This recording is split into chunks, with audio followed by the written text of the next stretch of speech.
Donc là, maintenant, on va commencer à voir de manière plus précise. Là, on a vu un peu comment l'histoire s'était déroulée, mais je ne vous ai pas forcément expliqué de la base comment ça fonctionne l'intelligence artificielle. Je vous ai juste dit que voilà, on faisait apprendre un algorithme, on lui faisait vivre des expériences, et ensuite, en quelque sorte, il se configurait lui-même pour ensuite pouvoir revivre des expériences et donner un résultat qui est probant. Donc déjà, on peut commencer par définir l'intelligence artificielle alors de plusieurs manières. Moi, je pense que ça ne sert pas à grand-chose de donner une définition gravée dans le marbre. Le dictionnaire va nous dire l'ensemble des théories techniques mises en œuvre en vue de réaliser des machines capables de simuler l'intelligence. Donc c'est un peu ce que vous disiez au tout début quand je vous posais la question « Qu'est-ce que c'est pour vous ?» Vous voyez, vous êtes vraiment pas loin. Et après, Minsky, donc toujours le même, le cryogénisé, nous dit que ça donne à des tâches qui sont pour l'instant accomplies de façon plus satisfaisante par des êtres humains, car elles demandent un processus mentaux de haut niveau tel que l'apprentissage perceptuel, c'est-à-dire pouvoir apprendre à partir de son environnement. Par exemple, un robot qui va se cogner 4 fois une porte, au bout d'un moment il ne va plus le refaire, exactement comme un gosse, il va se taper 4 fois un meuble et après il ne va plus le refaire. L'organisation de la mémoire, donc ça c'est un peu ce qu'on voyait tout à l'heure avec la baleine qui vit dans l'eau. Et le raisonnement critique. Donc, le raisonnement critique, c'est pouvoir avoir un avis. Ça, c'est quelque chose qui est encore délicat. Et donc, quand on faisait la différenciation tout à l'heure entre intelligence artificielle forte, faible, froide, sensorielle, moi j'aime bien faire la différence rationnelle-irrationnelle. Donc, irrationnel, c'est tout ce qui est entre guillemets propre à l'humain. C'est-à-dire que vous pouvez avoir, et vous verrez dans votre vie, vous pouvez avoir des choix complètement rationnels à faire toute votre vie. Donc, par exemple, vous êtes à l'école, c'est pour bosser. Par contre, vous avez quelque chose d'irrationnel, vous ne savez même pas expliquer pourquoi, vous n'en avez rien à foutre. Ça, c'est l'irrationnel. Ou alors, vous aimez bien quelqu'un, mais vous êtes méchant avec lui. Ou voilà, des tonnes et des tonnes. Et la complexité, on va dire, des humains et des relations humaines, elle est faite parce qu'on a énormément d'irrationnel. Par exemple, un humain va être tenté de mentir pour pouvoir protéger ses intérêts. Vous arrivez en cours, vous ne voulez pas vous faire défoncer, vous arrivez en cours en retard, vous arrivez en conf en retard, pas vous faire défoncer, vous allez dire le bus ou le métro, il est en retard. Alors, vous mentez parce que vous savez très bien que sinon vous allez vous reprendre pour votre grade. Une intelligence rationnelle, si vous faites les choix complètement rationnels, vous n'avez aucune raison de mentir. Il n'y a pas de notion de mensonge. Vous ne pouvez dire que la vérité parce que vous avez été entraîné. Donc les problèmes, donc on verra qu'il y a un peu des deux dans l'intelligence artificielle, on peut avoir un peu de rationnel, un peu d'irrationnel. Donc l'irrationnel aujourd'hui, on a du mal à le faire de manière concrète. Et donc les problèmes aujourd'hui qu'on s'attache à résoudre avec l'intelligence artificielle, c'est donc là on va retrouver vraiment ce que vous disiez au tout début quand je vous posais des questions sur en quoi c'est l'intelligence artificielle, qu'est-ce qu'est l'intelligence artificielle. Donc la résolution de problèmes complexes. Donc par exemple la déduction. Donc la déduction c'est typiquement vous voulez recommander une vidéo YouTube parce que vous savez à peu près ce que vous aimez sur YouTube. Ça va être c'est de la pure déduction. Il a regardé ça, donc je lui propose ça. Et une fois qu'il vous a proposé quelque chose, il va regarder si vous cliquez. Si vous ne cliquez pas, il va se dire non, en fait il n'aime pas cette vidéo-là, donc il va vous proposer une autre. Et dès que vous cliquez, il va se remettre à jour, il va dire ah ouais, en fait il aime bien ça, il aime bien ça, il aime bien ça. La prise de décision. Donc la prise de décision, ça va être typiquement Siri, vous lui posez une question. Donc d'abord elle analyse votre voix, elle comprend la question, et là il faut qu'elle prenne une décision. Donc par exemple,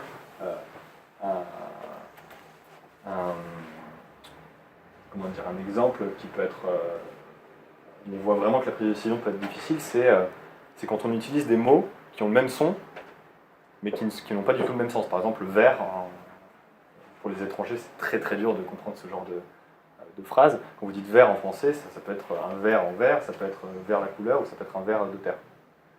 Pour une intelligence artificielle, il faut vraiment comprendre le contexte pour savoir quand vous dites qu'est-ce qui est vert, pour qu'ils comprennent que vert, c'est le VERT. Et ça, c'est exactement de la prise de décision.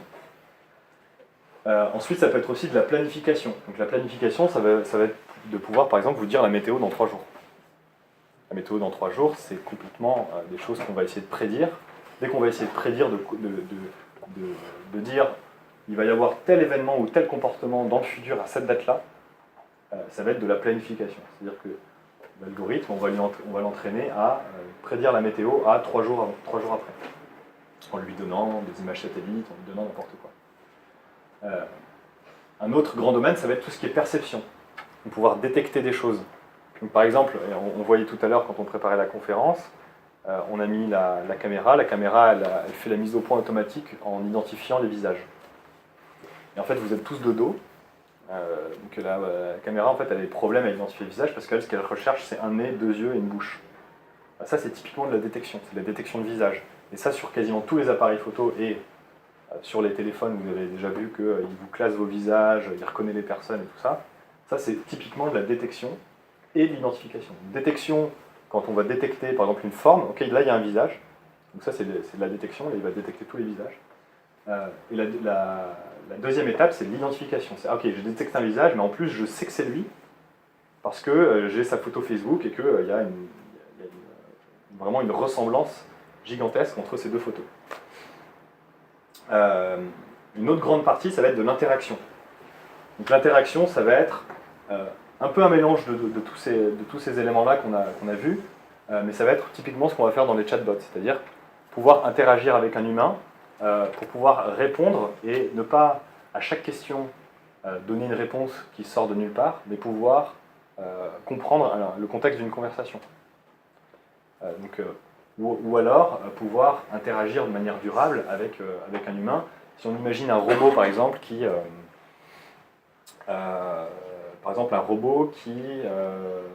aide des personnes âgées, ou qui va aider dans un hôpital, qui va même aider des enfants. Il faut que ce robot, il ait constamment une interaction avec l'humain qui est en face de lui, et qu'il sache que voilà, il doit s'occuper de cet humain-là, il le reconnaît, il l'identifie. Maintenant, il a une tâche à faire, et il faut qu'il soit toujours en interaction avec lui, c'est-à-dire que par exemple, si l'humain se barre, il faut qu'il prenne une décision, qu'il identifie ce qui se passe, qu'il prenne une décision, qu'il se retourne, et pas simplement qu'il continue sa tâche comme si de rien n'était. Donc ça, c'est tout le domaine de l'interaction qui est assez complexe, mais qu'on arrive à faire. Gros sujet d'interaction, c'est les voitures autonomes. Les voitures autonomes, on a absolument tous les domaines de l'intelligence artificielle qui sont regroupés dans les voitures autonomes, on en parlera un peu plus après. Mais il faut qu'il y ait une vraie interaction. C'est-à-dire qu'il faut qu'il y ait une interaction entre le conducteur, les passagers, les piétons, les animaux, les autres voitures, les feux rouges. Tout ça est en train d'interagir ensemble. Donc il faut que l'intelligence artificielle d'une voiture, si elle détecte des piétons, qu'elle identifie qu'il y a un feu rouge qui est au vert, donc normalement elle est censée pouvoir passer, il faut qu'elle ait assez d'interaction avec son environnement pour mettre un coup de frein pour ne pas écraser le piéton. Donc ça, c'est tout le domaine qui va relier et organiser tous ces éléments. Et la dernière grande partie, c'est la partie émotionnelle. Donc aujourd'hui, on arrive plus ou moins à le faire, mais ça reste des choses qui sont à leur balbutiement. Alors, certains diront que ça marche déjà très bien, mais avant d'avoir des émotions réelles, de mon point de vue, on en est loin. Qu'est-ce qu'on pourrait donner comme exemple concret d'une émotion? C'est déjà de base de pouvoir dire que deux algorithmes d'intelligence artificielle qu'on a entraînés sur les mêmes bases. C'est-à-dire qu'on leur a donné par exemple, imaginons qu'on veuille identifier, faire un algorithme qui dit sur cette photo il y a un chien, ou sur cette photo il n'y a pas de chien. Juste un algorithme qui fait ça. On lui donne des images, on lui dit sur ces milliers d'images, là il y a un chien, là il n'y a pas de chien, là il y a un chien, là il n'y a pas de chien, là il y a un chien. On l'entraîne avec tout ça, et ensuite, lui, il va pouvoir recevoir une image en entrée et dire il y a un chien, il n'y a pas de chien. Si on fait ça 2 fois en parallèle avec les mêmes images de base, les deux algorithmes d'intelligence artificielle vont donner exactement le même résultat tout le temps, puisqu'ils sont entraînés sur la même chose. Si on rajoute un aspect émotionnel là-dedans, ça veut dire qu'on va commencer à devoir penser à la personnalité d'une intelligence artificielle. C'est-à-dire qu'une intelligence artificielle va pouvoir prendre des décisions par elle-même. C'est ce qu'on appelle aussi en philosophie le libre arbitre. C'est-à-dire qu'un humain, il peut décider de ce qu'il fait, même en sachant ce qu'il doit faire. S'il veut, il peut pas écouter du tout ce qui s'offre à lui et prendre une décision complètement autre. Par exemple, mentir. Mentir, c'est du libre arbitre. Je sais qu'il y a un chien sur la photo, mais je te le dis pas. Alors après, on peut se poser la question de pourquoi il ferait ça. Mais le domaine des émotions dans l'intelligence artificielle, c'est ça, c'est d'avoir, réussir finalement à donner une personnalité et un libre arbitre aux intelligences. Ça va? Parce que là, on va commencer à rentrer dans le dur. Vous voulez pas faire de pause? Vous êtes tous attaqués?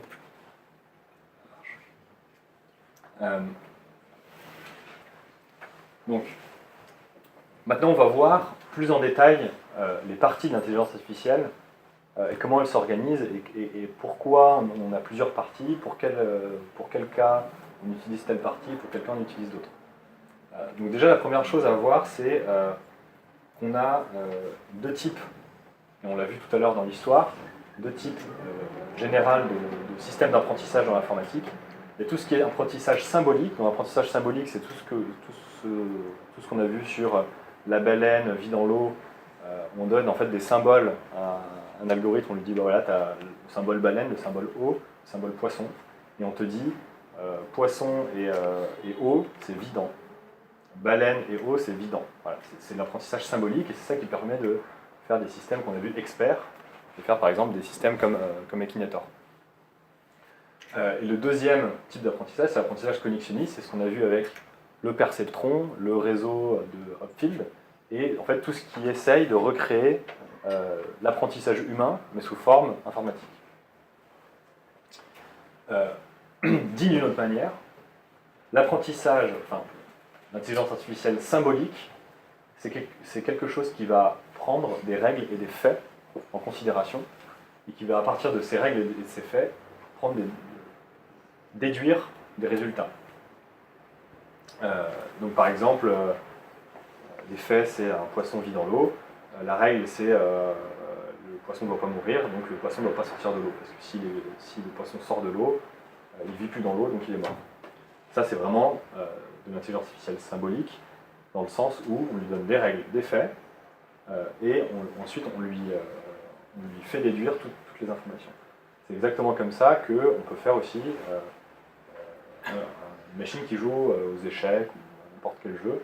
On lui donne les règles du jeu, on lui donne les faits, c'est-à-dire où est-ce que sont placés les pions, et elle déduit au fur et à mesure comment elle veut jouer.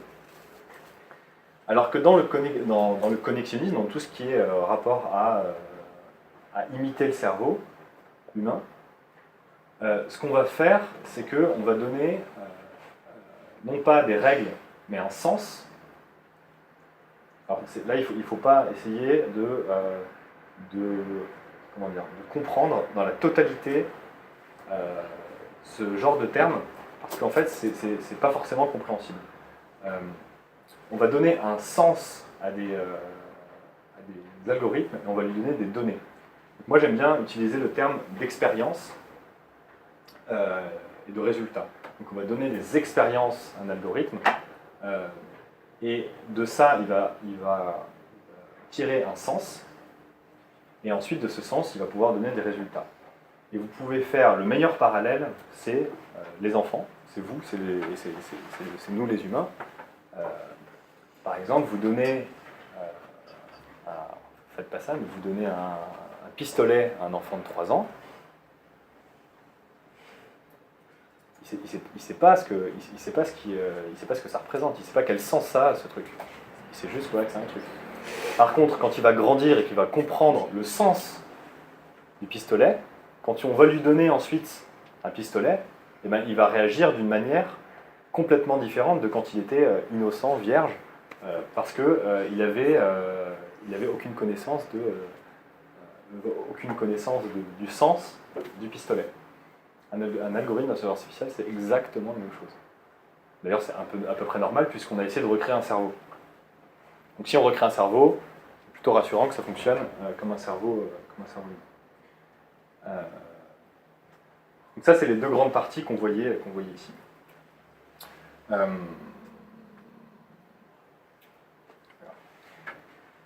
On va s'intéresser plus précisément, parce que l'apprentissage symbolique, c'est encore un peu utilisé, mais c'est quelque chose qui a un petit peu été délaissé, entre guillemets, et toutes les applications que vous allez voir sur vos applications, et plus tard sur tout ce qui est Google, YouTube, tout ça, c'est l'apprentissage cognitiviste.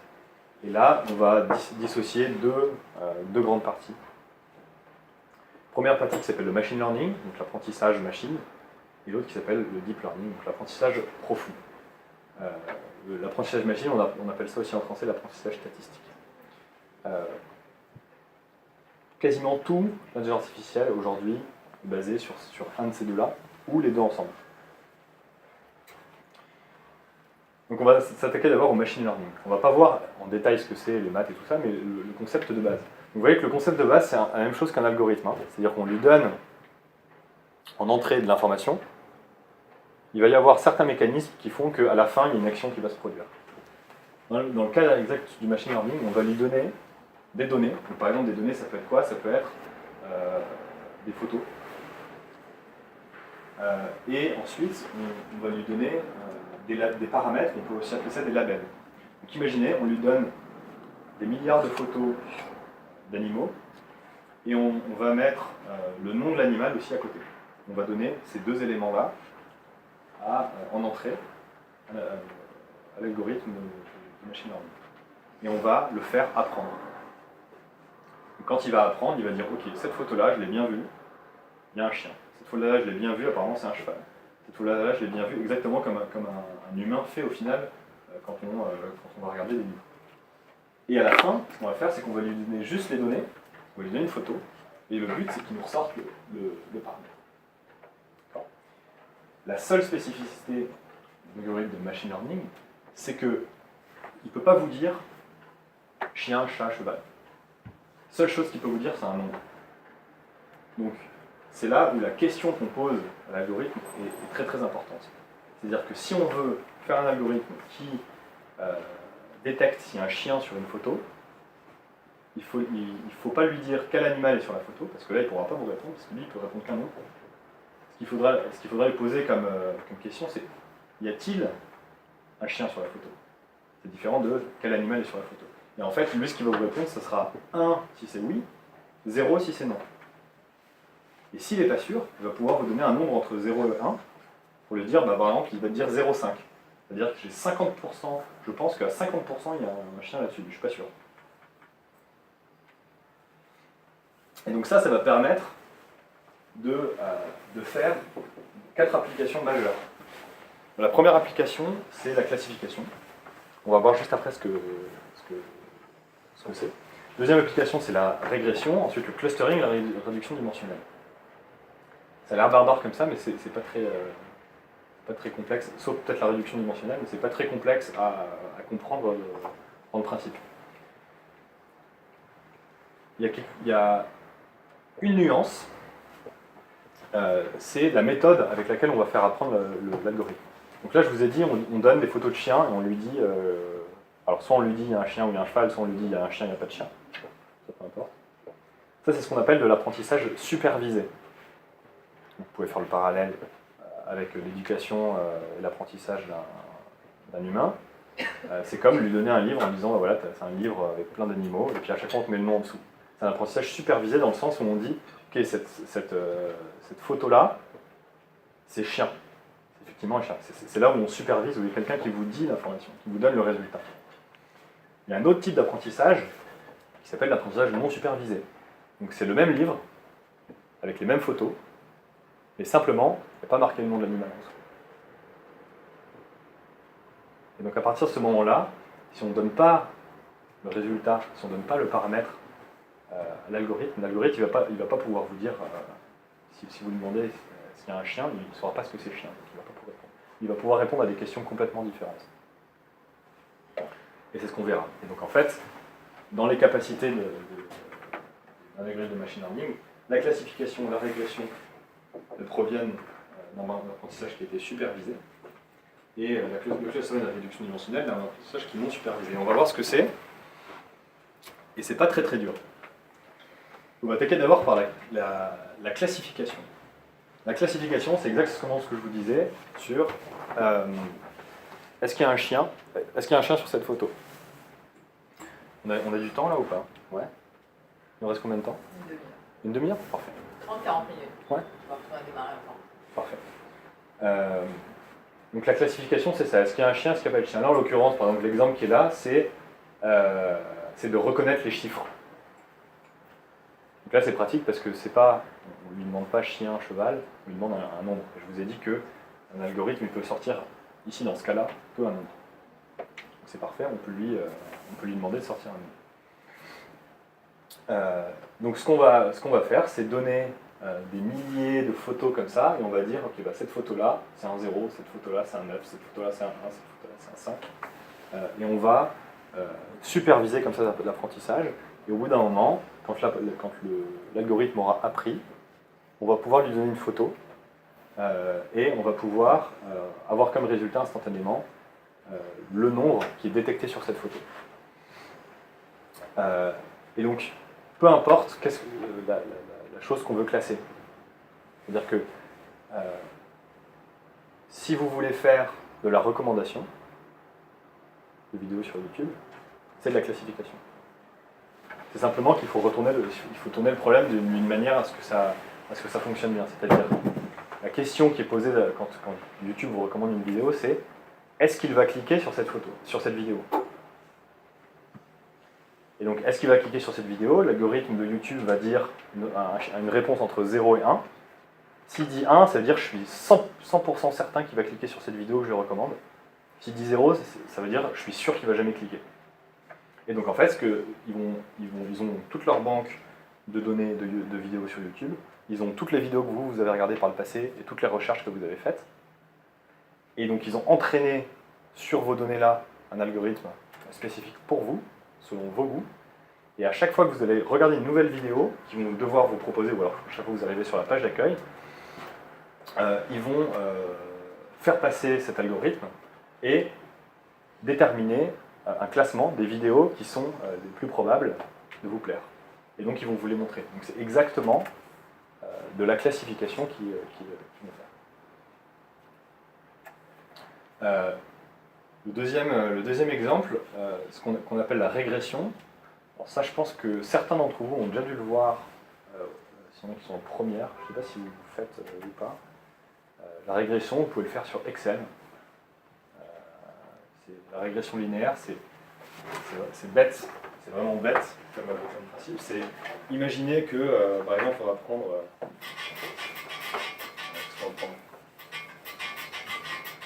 prendre la taille des enfants en France. Donc là, c'est l'âge. On va dire là, il a 0, il vient de naître. Et là, il a 18 ans.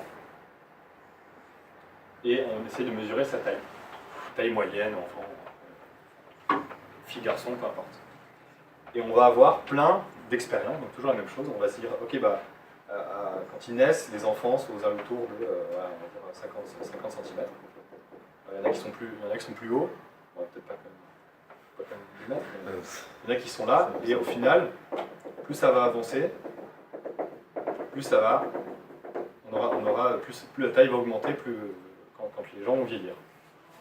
Peut-être que si on regarde un autre pays, ce sera plutôt comme ça, parce que les gens sont moins grands, ou bon, ça. La régression, c'est de dire, ok, maintenant je vais te donner un âge, j'ai un enfant de 13 ans, je veux savoir quelle taille il a. Donc en fait, ce qu'on va faire dans une régression, je vais effacer ça, sinon ça va changer. Ce qu'on va faire dans une régression, c'est simplement dire.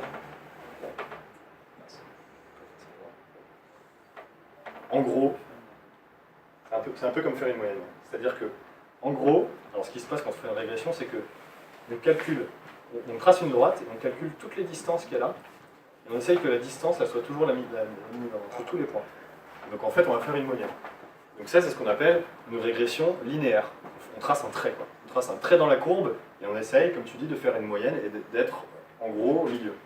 Et donc, quand quelqu'un va vous dire, ok, j'ai un gosse qui a 13 ans, nous on va lui répondre, il y a de grandes chances qu'il fasse à peu près cette taille, parce qu'il habite en France. Et ensuite, on peut faire d'autres régressions. On peut faire ce qu'on appelle une régression polynomiale. Donc là, la régression polynomiale, c'est plus un trait, mais on va dire par exemple, ouais, c'est plutôt un truc comme ça. Parce qu'au début de leur vie, les enfants grandissent vite, puis après, avant l'adolescence, ça se stagne un peu, puis après l'adolescence, ça monte, et puis finalement, après 18 ans, les gens ne grandissent plus. Donc une régression linéaire, dans ce cas-là, elle vous dirait qu'à 50 ans, vous faites 4,60 m. C'est complètement con. Ça ne s'adapte pas à tous les modèles. Donc la régression, c'est ça. C'est en gros de pouvoir tracer une moyenne dans des expériences. Et c'est exactement ce que vous avez là. Ça, c'est une régression polynomiale. Vous n'avez aucune idée de ce que c'est l'exemple. Bon là, évidemment, les exemples, ils parlent pas trop. Si, par exemple, prévision d'une récidive. Prévision d'une récidive, c'est par exemple des gens que vous libérez de prison, et vous essayez de mesurer au bout de combien de temps ils récidivent.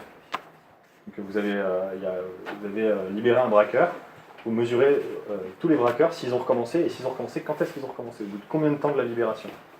Et ensuite, vous allez pouvoir prédire, à peu près, quand est-ce que quelqu'un que vous avez libéré va recommencer à braquer des banques.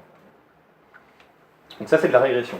Et vous voyez que la façon dont on va faire apprendre l'algorithme, c'est exactement la même. C'est-à-dire qu'on va lui dire, à 13 ans, il y a un enfant qui a cette taille. À 13 ans, il y a un enfant qui a cette autre taille. À 15 ans, il y a un enfant qui a cette taille, et ainsi de suite. Donc on va lui donner une donnée, un résultat, une donnée, un résultat, une donnée, un résultat. Et on va faire apprendre à cet algorithme la correspondance entre cette donnée et ce résultat. Ensuite, on va lui donner juste l'âge, par exemple, et il va essayer de nous déduire le résultat. Mais là, ce ne sera pas en disant 0 ou 1, il y a un chien, il n'y a pas de chien, il sera grand, il ne sera pas grand. Si on veut dire il sera grand, il ne sera pas grand, c'est de la classification. Si on veut dire il va faire 1,85 m, c'est de la régression. Ensuite, on va passer au cas d'usage où on ne donne pas de label. C'est-à-dire qu'on va donner par exemple que des photos de chiens, on va donner que des tailles de personnes. On va donner toute la population française, on va donner juste la taille des personnes. Et en fait, ce que va faire un algorithme qu'on appelle de clustering, c'est analyser, par exemple, toutes les photos, sans savoir ce qu'il y a dessus, et il va dire, ok, je vois à peu près deux groupes dans ces photos. Il y a en gros le groupe des mammifères, donc la vraie raison, c'est parce qu'il a vu deux yeux, un museau et une bouche.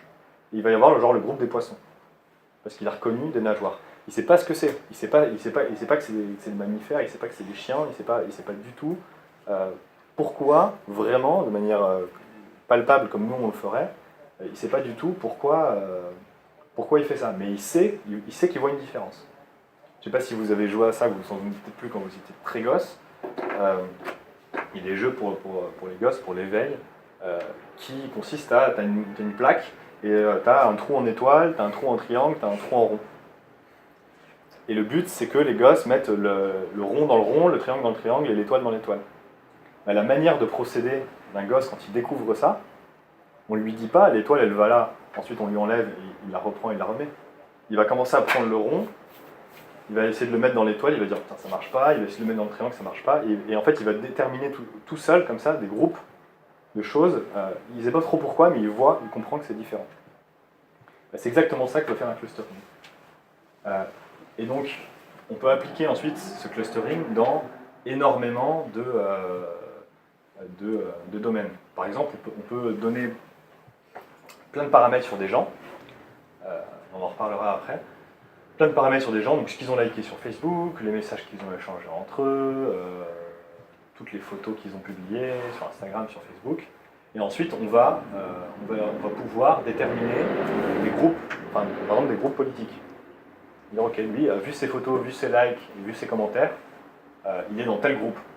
Alors, sans pouvoir dire que c'est tel groupe, qu'il soit de droite, de gauche, on ne sait pas, mais il est dans tel groupe de personnes. Donc ça, c'est ce qu'on fait, par exemple, pour détecter de la fraude. Pourquoi c'est intéressant pour détecter de la fraude sur des banques? Ça m'est arrivé il n'y a pas si longtemps que ça. Je retire de l'argent à Paris, tout va bien. Ensuite, je vais dans un magasin, je paye, ma carte est bloquée. Et je ne comprends pas ce qui se passe, j'étais censé avoir de l'argent. Et ce que je fais, c'est que j'appelle ma banque. Et ma banque, en fait, me dit, il y a eu un retrait, 5 minutes après que vous ayez retiré à Paris, il y a eu un retrait en Chine, à Pékin. avec votre carte, dans un distributeur automatique. Donc on a détecté une fraude, et étant donné qu'on a détecté une fraude, on a bloqué votre carte pour qu'elle ne soit plus utilisée par personne. Et qu'est-ce qu'ils ont fait en fait? C'est qu'ils ont vu que s'ils avaient tracé le graphe, s'ils avaient tracé le graphe de mes retraits bancaires, en fonction par exemple de ma géographie, bah, ils auraient vu que, j'avais un groupe qui était à Paris, j'avais un groupe qui était à Barcelone, je vis à Barcelone, et d'un coup, il y en a un en Chine. Et donc en fait, ils voient là ils voient deux groupes, et d'un coup, ils identifient un troisième groupe.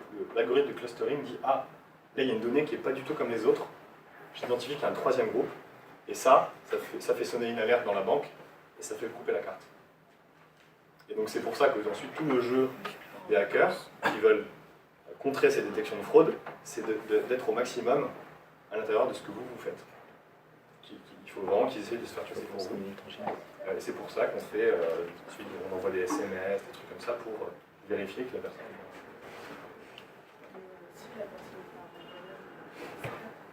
Bien sûr, sauf que en général, même quand tu pars en voyage, tu peux difficilement à 5 minutes d'intervalle retirer à Paris et retirer à Pékin en même temps. Pour l'instant, il n'y a pas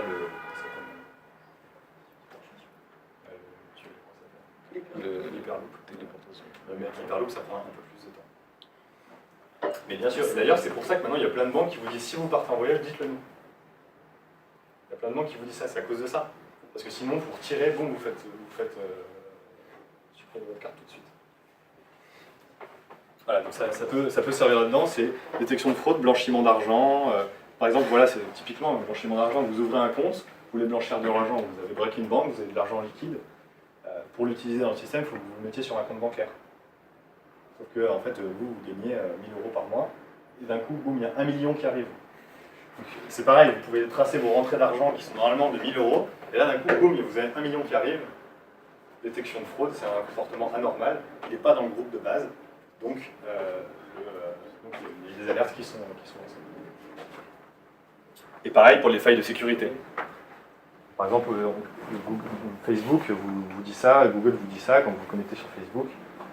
Si un jour vous vous connectez avec un téléphone d'un copain ou avec un autre ordi ou un truc comme ça, ou dans un autre pays, il va vous dire est-ce que c'est bien vous? Il va vous dire ouais, je vous ai envoyé un mail, vous devez cliquer sur le lien pour valider que c'est bien vous. Ou alors vous devez ouvrir votre téléphone et mettre votre empreinte digitale pour vérifier que c'est bien vous qui s'est connecté avec tel ordinateur dans tel pays. C'est exactement ça, on voit qu'il y a une connexion qui n'est pas du tout dans les groupes habituels. Donc là, potentiellement, ici dans cet exemple-là, c'est peut-être ce point-là, ce point-là, ce point-là, ce point-là qui sont en dehors des groupes normaux et qui vont être détectés comme anormaux. Et ce qui est génial, donc, c'est qu'on n'est pas obligé de dire, quand on fait apprendre à cet algorithme, tu lui donnes toutes ces données, on n'est pas obligé de lui dire quels sont les groupes. Il va les détecter tout seul. Et donc c'est beaucoup plus puissant que ce qu'un humain peut faire, parce qu'un humain, il va toujours se baser sur des choses qui lui sont palpables, et le cerveau humain, il a le gros problème d'être pas efficace du tout quand on lui donne trop de paramètres en même temps.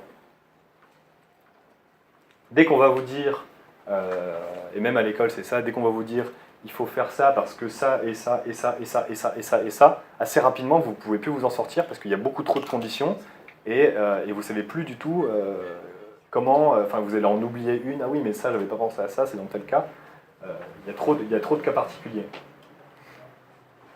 Un algorithme, lui, autant il va pas vraiment comprendre le sens qu'il y a derrière tout ça. Par contre, on peut lui donner des dizaines de milliers de paramètres en même temps. Il n'y a aucun souci à tous les gérer en même temps, à ne jamais en oublier un seul. Et ensuite, c'est un peu relié avec ça, la réduction dimensionnelle. Alors la réduction dimensionnelle, c'est pas quelque chose dont on se sert directement pour faire des algorithmes d'intelligence artificielle, mais on va s'en servir pour simplifier comment on va créer d'autres algorithmes. C'est-à-dire que quelquefois, on peut avoir trop de paramètres ou des paramètres dont on n'est pas certain qu'ils soient très utiles. Par exemple, imaginons que vous imaginez une voiture autonome. Je ne sais pas si vous imaginez le nombre d'informations qu'elle ingère. Elle va avoir sa vitesse, son accélération, la caméra de devant, la caméra de derrière, la caméra des côtés. Elle va avoir la pression des freins. Elle va avoir la température extérieure, température intérieure, température du moteur, la position des portes, la position du volant. Enfin, elle va ensuite avoir toute l'analyse qu'elle a faite sur l'image qu'elle voit. C'est-à-dire, est-ce qu'il y a un feu rouge, est-ce qu'il y a un passage piéton, où sont les bandes blanches, à quelle vitesse vont les autres voitures, s'il y a quelqu'un dans le rétro. Enfin, c'est un nombre de paramètres qui est gigantesque. Et même si je disais que un algorithme il peut bien plus que l'homme gérer des paramètres qui sont nombreux, on va avoir un problème lorsqu'il va falloir dire c'est ce paramètre qui me dit qui est important quand je prends ma décision. C'est-à-dire que quand on freine, ce qui va être important, on peut l'imaginer comme ça, hein, c'est pas forcément vrai ce que je veux dire, mais par exemple quand on va freiner dans une voiture, ce qui va être important c'est premièrement la vitesse à laquelle on va. Parce que si on va à 20 km/h et qu'on doit s'arrêter dans 10 mètres, on ne va pas freiner du tout de la même façon que si on arrive à 100 km/h. Il y a un des deux cas où il va falloir freiner beaucoup plus fort. Et ensuite, on ne va pas forcément freiner de la même manière si on a identifié qu'au sol il y avait de la pluie, de la neige, ou si le sol est sec. Et ça, c'est des paramètres, vous imaginez les centaines de milliers de paramètres comme ça qu'il peut y avoir sur une voiture connectée.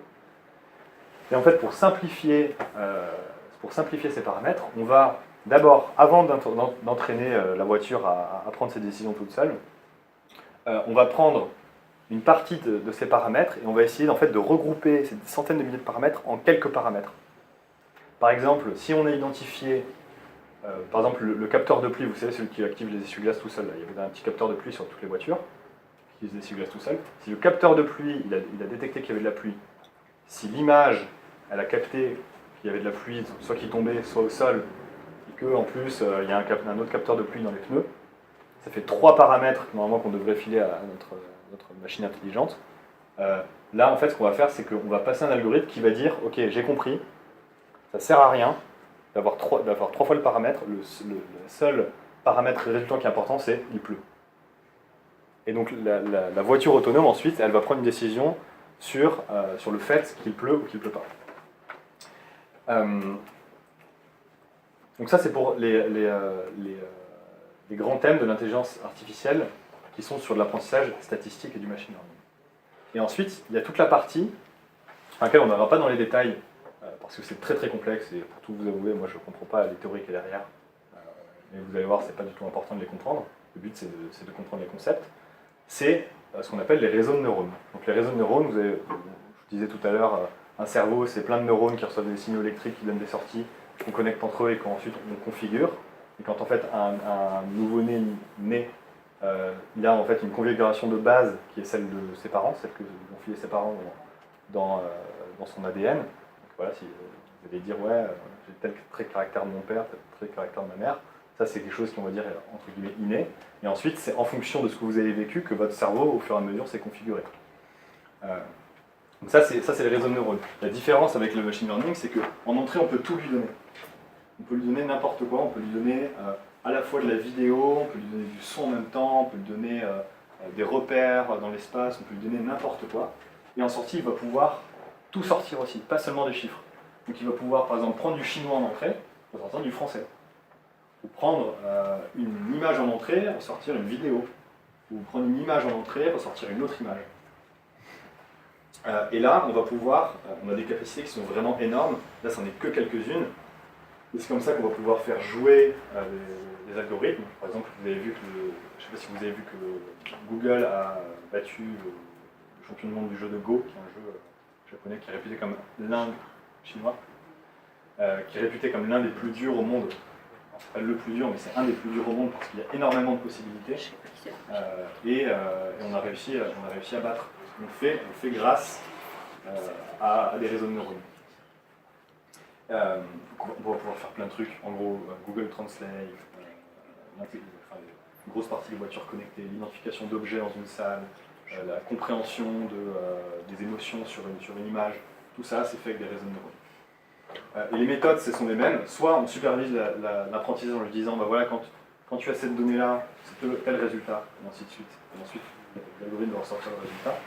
Soit on lui dit rien du tout, on lui dit, tiens, ces données, trouve ton truc. Donc, soit tu nous regroupes, soit tu nous réduis les dimensions, des choses comme ça. Et ensuite, il y a un troisième type d'apprentissage, c'est l'apprentissage par renforcement. Donc là, au lieu de dire, cette donnée-là, c'est tel résultat, on va juste donner les données, comme dans le monde supervisé. On va demander à l'algorithme de faire une action, et quand il a fait l'action, on lui dit c'est bien ou c'est pas bien. Comme dans quoi? Ouais, par exemple. Oui, en quelque sorte, c'est ça. En fait, là, c'est beaucoup utilisé le renforcement pour apprendre à des algorithmes à jouer aux jeux vidéo. Donc, par exemple, alors pour l'instant, vous n'avez que des exemples un peu Pac-Man et des jeux vidéo un peu simples. Vous allez voir que dans quelques années, vous allez voir sur vos jeux préférés, sur Call of, vous allez voir qu'il y a des ordinateurs qui sont imbattables, complètement imbattables. Ouais. Il y en a déjà? Ah, voilà. Et en fait, ils font la même chose que vous. Et le renforcement, c'est comme ça que les humains fonctionnent majoritairement. C'est-à-dire qu'on va apprendre à jouer, à la fin, on nous dit t'as gagné, t'as pas gagné la partie. Et si t'as pas gagné, tu essaies de t'apprendre des erreurs, tu te dis putain, ouais, à un moment, je me suis décalé, j'aurais dû m'accroupir, je me suis fait shoot direct. Et au fur et à mesure, tu vas faire de moins en moins d'erreurs. Donc la grosse différence, c'est qu'un ordinateur, vous pouvez jouer maxi 20 parties par jour si vos parents sont sympas. Un ordinateur, par seconde, il peut en jouer 1 milliard. Donc vous voyez qu'il peut aller un peu plus vite que vous dans l'apprentissage qu'il peut faire. C'est-à-dire qu'il a le même cerveau, sauf qu'on lui dit tu joues 1 milliard de parties par seconde. Voilà. Il commence 1 milliard de parties par seconde. Après, si elle dure 1 heure, c'est un autre sujet. Et donc tout ça, c'est le dessin que je vous faisais tout à l'heure, et vous allez voir, je pense, c'est pour ceux qui vont faire S en terminale, vous allez voir comment ça fonctionne. C'est exactement comment fonctionne une synapse dans notre cerveau, et comment sont connectés nos neurones entre eux. Ouais. Mais ça veut dire que le robot, il peut s'améliorer. Bien sûr. Le robot s'améliore tout le temps. C'est-à-dire qu'on lui dit c'est bien, c'est pas bien, et en fait, il va essayer de comprendre si c'est pas bien, il va essayer de comprendre qu'il a fait de pas bien, il va essayer une autre possibilité la prochaine fois. Et au fur et à mesure, comme ça, il ne va jamais reproduire une seule erreur. Et en plus, non seulement il va pouvoir apprendre beaucoup plus vite que l'humain, parce que c'est un ordinateur et qu'on va pouvoir lui faire jouer des milliards de parties en même temps. En plus, il ne va pas être fatigué, parce qu'un humain se fatigue très vite, assez vite. Et en plus, il ne va pas recommencer 2 fois la même erreur. Alors qu'un humain, en général, on recommence plus d'1 fois la même erreur. Et c'est ça qui rend la chose très très très puissante. Et après, il y a du coup, étant donné qu'on simule un cerveau, il va y avoir les mêmes pendants que les humains. C'est-à-dire que vous avez des gens qui sont forts en maths, vous avez des gens qui sont créatifs, vous avez des gens qui sont très manuels, vous avez des gens qui sont courageux, vous avez des gens qui ont peur, vous avez des gens... Il y a des types de cerveau, quoi, entre guillemets. Et ben quand on va connecter ensemble des neurones, vous allez avoir ce même genre de principe. Vous allez avoir des neurones qui sont bons pour faire telle tâche. Si vous leur mettez sur une autre tâche, ils vont être complètement nuls. C'est-à-dire qu'il y a des gens qui vont, des réseaux de neurones, qui vont être bons pour comprendre tout ce qui est temporel, tout ce qui est lié avec le temps. Donc, par exemple, prédire la météo. Alors qu'il y a des réseaux de neurones qui sont complètement différents, qui vont plutôt comprendre comment s'organise l'espace. Donc eux, ça va être plutôt pour comprendre qu'il y a tel animal et telle personne sur une image. Et donc on peut faire comme ça, vous avez plein de neurones, et vous imaginez, vous pouvez comme des Lego les disposer, les connecter entre eux, et ensuite vous faites des tests et vous voyez. Donc ça, c'est ce qui a été fait pendant plein d'années. Et ensuite vous arrivez à ce qu'on appelle des architectures de réseaux de neurones. Et là, il y en a plein. Voilà. On ne va pas du tout les détailler, j'en connais peut-être 1 ou 2. Et vous voyez ce qu'il y a là, ici, ce que je vous disais tout à l'heure, c'est le perceptron. C'est le truc le plus basique. 2 entrées, 1 sortie. Input, output, 2 entrées, 1 sortie. Fini. Et après, vous allez avoir des milliers d'architectures différentes qui sont utilisées. Il y en a 3 qui sont à retenir. En fait, c'est ce que je vous disais juste avant. Tout ce qu'on appelle les convolutional neural networks, c'est ceux qui comprennent bien l'espace. Donc c'est ceux qu'on va utiliser dans la reconnaissance faciale, dans les choses comme ça. Mais c'est aussi ce qu'on va utiliser pour Siri. Parce qu'en fait, l'espace, que ce soit de la vidéo, de l'image ou de l'audio pour un l'ordinateur c'est exactement la même chose. De l'audio c'est comme une image pour un ordinateur, il n'y a aucune différence. Ensuite il y a ce qu'on appelle les Recurrent Neural Networks, donc les réseaux de neurones récurrents, eux ils ont une compréhension du temps. Et ensuite il va y avoir tous les réseaux de neurones, alors c'est pas un type de réseau de neurones en particulier, mais tous les réseaux de neurones qui vont bien fonctionner avec ce qu'on appelle le reinforcement learning, donc c'est ce dont je vous parlais tout à l'heure, tout ce qui va être améliorable en lui disant ça c'est bien, ça c'est mal, ça c'est bien, ça c'est mal. Pour résumer rapidement, et ensuite on va passer sur les différents exemples, on va essayer d'aller vite.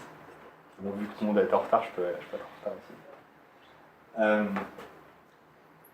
Le machine learning, il va pouvoir donner des nombres comme résultat après avoir été entraîné, alors qu'un algorithme de deep learning va pouvoir donner n'importe quoi. Il va pouvoir donner des actions, il va pouvoir donner un fichier audio. C'est ça, par exemple, si vous avez déjà fait play sur Google Translate, non seulement il peut vous traduire la phrase, mais en plus il peut vous la dire dans la langue.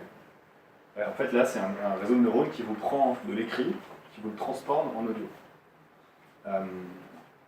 Le machine learning, lui, va fonctionner sur des milliers, sur des centaines de milliers d'expériences. Donc s'il faut lui donner en entrée, vous l'entraîner sur des centaines de milliers, par exemple, de photos de chiens, il va bien marcher. Si vous commencez à lui donner 1 milliard de photos de chiens, il y a un problème qui va apparaître qui s'appelle le surapprentissage, qui va faire que l'algorithme va commencer à donner des réponses fausses au bout d'un moment si c'est trop entraîné. Alors que le deep learning, tant que vous lui donnez des expériences à manger, il va s'améliorer à chaque fois. Et donc la grande différence, c'est que un algorithme de machine learning, c'est qu'il lui va configurer son algorithme, il va se configurer un peu comme une seule fonction. Si vous voyez à peu près ce que c'est une fonction en programmation, il va configurer une fonction. Alors qu'un algorithme de deep learning, il va configurer des centaines, des dizaines, des centaines de petites fonctions qui sont en fait les configurations de chaque modèle. Et sur les algorithmes de machine learning, on va devoir indiquer quels paramètres sont importants. Par exemple, quand on va filer les photos de chiens, on va lui dire, on a intérêt déjà à lui filer que des photos. Si on commence à lui filer un tableau, ça va devenir compliqué. Si on commence à lui filer à un moment un texte, il ne va plus comprendre ce qui se passe. Donc il va falloir être précis sur comment on l'éduque, entre guillemets. Alors qu'un algorithme de deep learning, lui, va s'en sortir à peu près avec tout. Et il va pouvoir dire, si on lui file un texte alors qu'il est en train de manger des photos d'animaux, il va pouvoir dire ça, je m'en sers même pas. Parce qu'il voit que c'est complètement différent de ce qu'il y avait avant. On va voir rapidement les applications et on va voir qu'on en a cité beaucoup et qu'elles sont pour la plupart issues de celles qu'on a résumées.